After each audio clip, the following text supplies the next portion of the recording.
Straw for the House. A retelling of the Japanese folktale Warashibe Chouja by PJ Leonard. Tina had been saving up for that house on the hill ever since she first started getting pocket money. While all of the other kids splashed their allowance on games and toys that had long since been thrown in the attic to gather dust, she had saved it all. Penny by penny, her savings grew. Slowly at first, then a little faster when she got her first newspaper delivery round. The local dogs would chase her all around the neighborhood, but her eyes stayed set on that house looming over the sprawling suburbs. When she'd finished school, she jumped straight into working 2 jobs, 7 days a week. Her friends thought her crazy. They would always say to her things like, "Why are you working so hard? Why is that house so important to you?" And, "You're young, Tina. Slow down and enjoy life." But to Tina, she thought she was being perfectly rational. That house was her dream house, and she would do everything she could to get it. It really was that simple. Every day she would collapse into bed well past midnight and rise with the sun the next day. Some days were easy. Many were hard. But her savings grew. She was getting close now, and when she woke up one morning to see a "for sale" sign tied to the garden fence of that house on the hill, her heart gave a leap. And she was only a few weeks away from having enough to buy it. Finally, after all of these years, her dream was about to come true. The day finally came.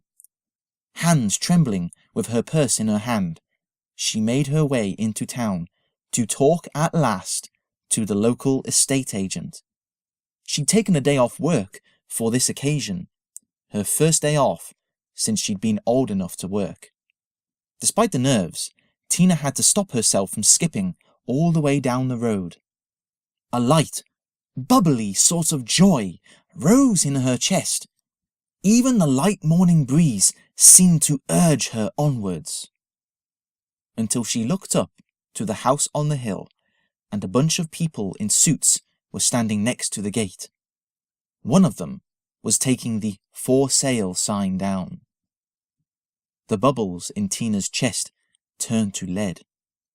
No! No! It can't be! She turned at the next street corner and ran as fast as she could up to the house. As she made her way up the winding path to the top of the hill, the people in suits came into view.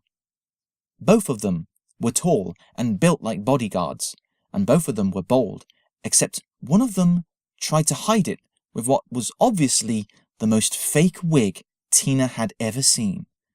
It looked like the hair of a newscaster from the 1950s. "Another great purchase," said the wig man, shaking the hand of the bald man. "This will be a fine addition to my property portfolio." "Indeed, sir," said the bald man, as he tied up a news sign to the garden fence that said, "Sold." Tina felt as though all of the air had been pushed out of her lungs. She felt dizzy and nearly fell to the gravelly path. Wigman turned around and spotted her. "And who is this?" Bald man looked over his shoulder.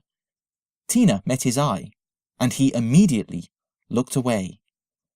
"It's that girl I told you about," said the bald man. "The one who's been eyeing up this house for years.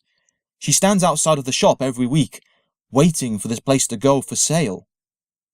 Tina frowned. Now that she thought about it, she did see the smooth dome of a bald head through the blinds of the estate agent whenever she passed it, working away on a computer. "Ah, so this is the famous Tina," Wigman sneered, his shoes crunching on the gravel as he walked up to her. "Yes, I'm so sorry to crush your childhood dreams and all that, dearie, but business is business." But Tina stammered. "But what? You have the money?" said Wigman, shrugging his shoulders.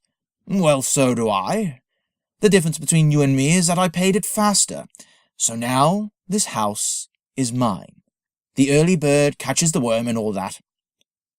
The cool breeze around her turned chill, and she shivered. "But I've always wanted this house." Wigman cut her off. "Look, this is nothing personal, dearie, it's business. Can't let airy-fairy dreams get in the way of profit margins." Tina sniffed. She could feel tears welling up in her eyes, and she fought hard to hold them back. "Look, to show there's no hard feelings, I'll give you a little piece of the house as a memento. Let's see." Wigman looked around, then looked down. He plucked a single blade of straw from the ground and handed it to Tina. "There you go," he said brightly. "Keep working on those dreams. Who knows? One day you might be able to afford a house on a mountain." Wigman roared with laughter as he made his way down the hill. Tina forced herself to look down at the single blade of straw in her hand. She gripped it so hard she nearly crushed it. "I'm sorry," said the bald man as he passed, placing a hand on her shoulder. "I tried to hold him back. I really did. But he's a very powerful businessman. If I stopped him, he could ruin our business." He tailed off and walked away. Tina turned and watched him go, speeding up to catch up with Wigman. Business. She was beginning to hate that word. She yelled and threw the piece of straw to the air. The wind suddenly changed direction and threw the straw back at her, sticking to her wool sweater. She growled through gritted teeth. How had everything gone so wrong so quickly? If only she'd been just a few hours earlier, she'd be signing papers and moving into her dream home right now. She looked back up the hill to the house. So near, but so far. Tina couldn't even summon the energy to untangle the straw from her sweater. She slumped her way down the hill. What now? Working towards that house had been all she'd lived for, and now the dream was gone. She took a deep breath. She still had all of those savings. Maybe she could go on holiday, or look elsewhere for another house. But she couldn't help but look over her shoulder at the house, though, as she rounded the bottom of the hill and returned to the street. The sound of a crying baby met her ears. The wailing carried on the wind. She peered up the street to see a man huddled over a pram. Tina wished there was another way around to get back home without seeing or hearing anybody else until she could bury her head in a pillow.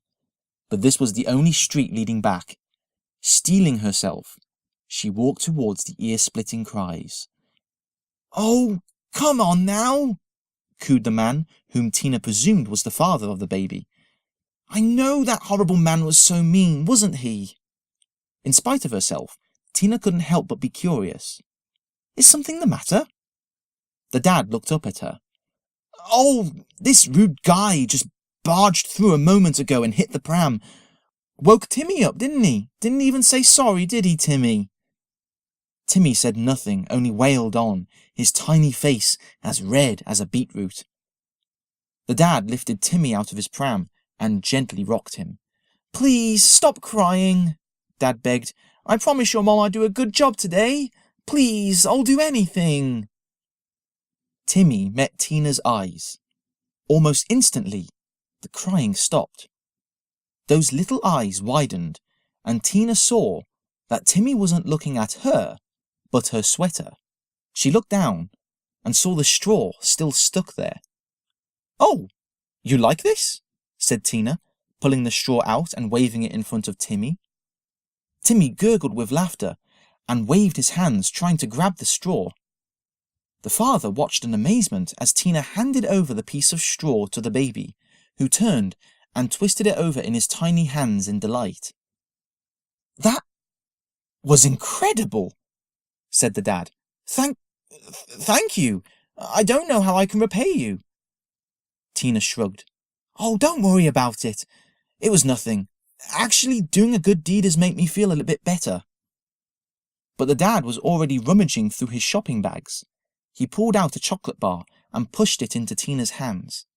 "Here," he said. "I know it's not much, but it really means a lot to me that you helped out." "Oh," said Tina, looking down at the chocolate. It was her favourite type too, fruit and nut. "Well, thank you." She said her goodbyes to the smiling little Timmy and his dad and walked on. She pocketed the chocolate bar. Not a bad trade. A blade of straw for sweets. At least something has gone right today. End of part 1.